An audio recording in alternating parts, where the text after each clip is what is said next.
All of you, good morning, my dear students. I am Andraj, social science teacher, RV Metric Higher Secondary School, Melur. In this session, we have got to study History Unit 2, the world between two wars. Portion, anti-colonial movements and decolonization process in Asia. First of all, we should know the decolonization. Decolonization is a process through which colonial powers transferred institutional and legal control over the colonies to the indigenous nationalist government. Here, decolonization means the action or process of state withdrawing from a colony, leaving it independent. And then indigenous means occurring naturally in a particular place, native. First of all, the French Indochina, rise of anti-colonialism. Indochina, today is Cambodia, Laos and Vietnam. The Indochina had shown its discontent right from the beginning of the French occupation, while the Indochinese resisted the imposition of French language and culture. They learned from them the ideas of a revolution. During the First World War, about 1 lakh Indochinese fought in France and returned with first-hand knowledge of how the French had fought and suffered during the war. Communist ideas from mainland China were also a major influence in that region. Many became convinced that the considerable wealth of Indochina was benefiting only the colonial powers. At the turn of the 20th century, growing nationalism led to sporadic violent outbursts. Here, sporadic means occurring at a irregular interval or only in a few places. The sporadic violence outbursts. In 1916, there was a major anti-colonial revolt which was crushed brutally. There were also guerrilla activities in Tonkin, the place from where Ho Chi Minh was to arrive. The emergence of Viet Minh. The mainstream political party in Indochina was the Vietnam Nationalist Party, formed in 1927. It was composed of the wealthy and middle-class sections of the population. In 1929, the Vietnamese soldiers mutinied, and there was a failed attempt to assassinate the French Governor-General. This failure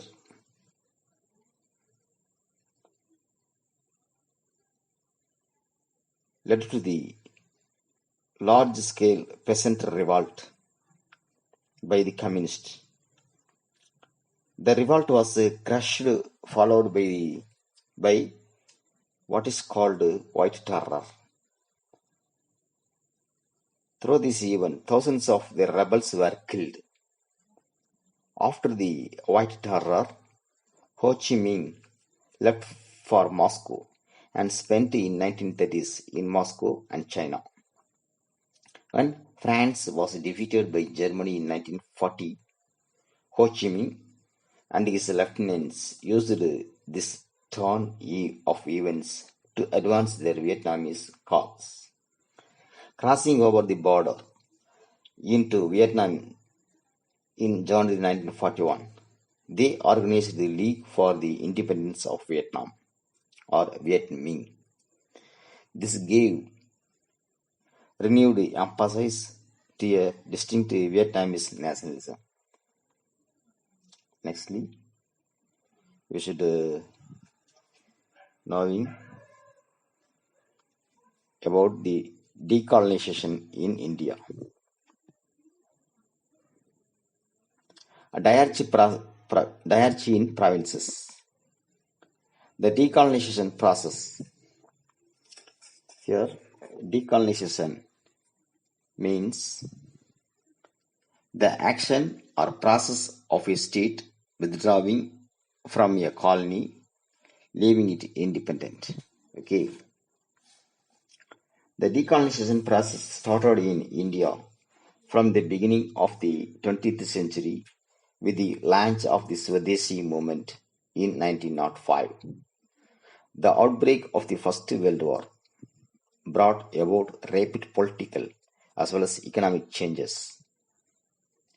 In 1919, the Government of India Act introduced diarchy system that provided for elected provincials, assemblies, as well as for Indian ministers to hold certain portfolios. The Indian ministers to hold certain portfolios under transfer subjects. This Montego Declaration read, increasing associations in Indians in every branch of administration and the gradual development of self-government in India as an integral part of the British Empire. This measures of the British government was to buy the political peace needed to expand the tax base. To buy the political peace needed to expand the tax base.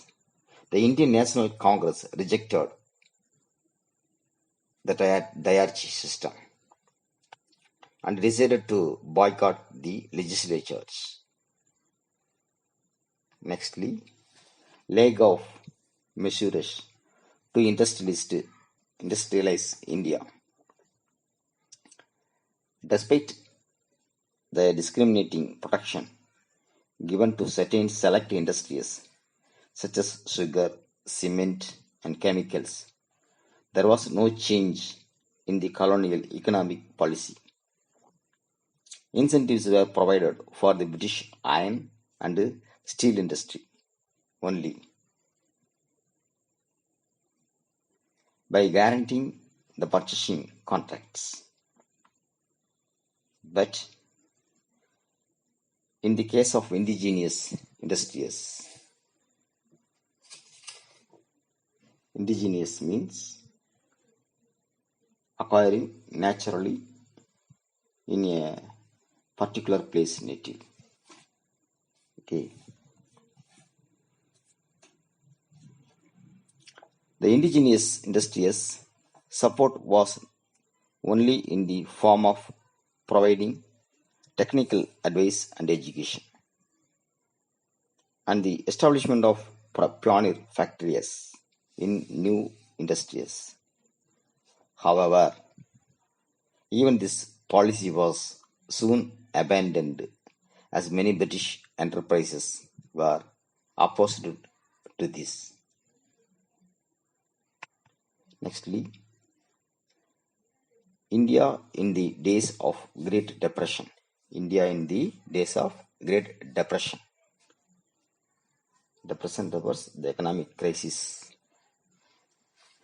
The Great Depression of 1929 had a disastrous impact on British trade and business. Foreign investments declined. Foreign investments declined, particularly in the heavy industry sector, like railway building. For the colonial government, the expansion of trade was the only ideal mode of economy, as it guaranteed easy access to indirect tax revenue, as it is guaranteed easy to access indirect tax revenue and foreign currency.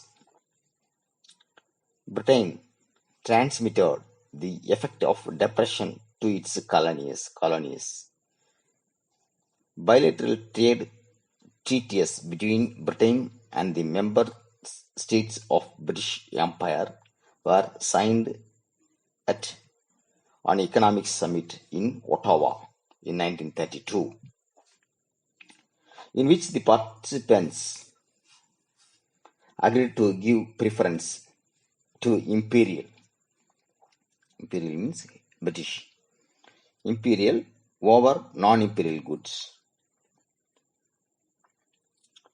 India was forced to adhere the policy. Here, adhere means believe in and follow the practice of. Okay. India was forced to adhere to the policy of balancing the budget. This government of British India also raised revenue tariff mainly to gain foreign currency. The government of British India also raised revenue tariffs mainly to gain foreign currency. Britain's need for gold in the crisis years was met from the export of gold from India. By overvaluing Indian currency, the British made imports cheaper. The currency exchange policy fueled tension between the colonial government and its subjects. They intensified the political agitation against the British rule. Nextly, you should know the impact of the Depression on Indian agriculture. The Great Depression also dealt a death blow to Indian agriculture and the indigenous manufacturing sector. The value of farm produce declined by half, while the land rent to be paid by the peasants remained unchanged. In the terms of prices of agriculture commodities, the obligation of the farmers to the state doubled. Here, obligations means course of action to which a person is morally or legally bound. Okay. The obligation of the farmers to the state doubled. Farmers and Indian manufacturers therefore had to sell their gold and silver reserves to subsist. Here, subsist means the action supporting oneself. The great fall in price prompted Indian nationalists to demand protection for the internal economy.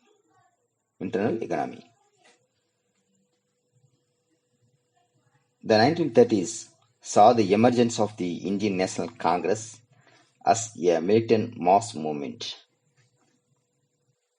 The call given by the Congress for a civil disobedience movement. The civil disobedience movement evoked a tremendous response in the rural Indian. Tremendous means very great in amount or intensity. Left radicalism was also very much in evidence. Lastly, the the government Government Act of India 1935. The British had to appease the Indian nationalists, and the outcome was the passage of Government Act of India 1935. This provided for greater power to the local governments. This provided for great power to the local governments and the introduction of direct elections. In 1937, elections, the Congress won a resounding victory. Resounding victory means enormous victory, very big victory. In the most of the provinces, however, the decision of British to involve Indian in the Second World War without consulting the popular Congress ministers forced the latter to resign from office. Okay, we will need the okay students. We will meet the next portion session.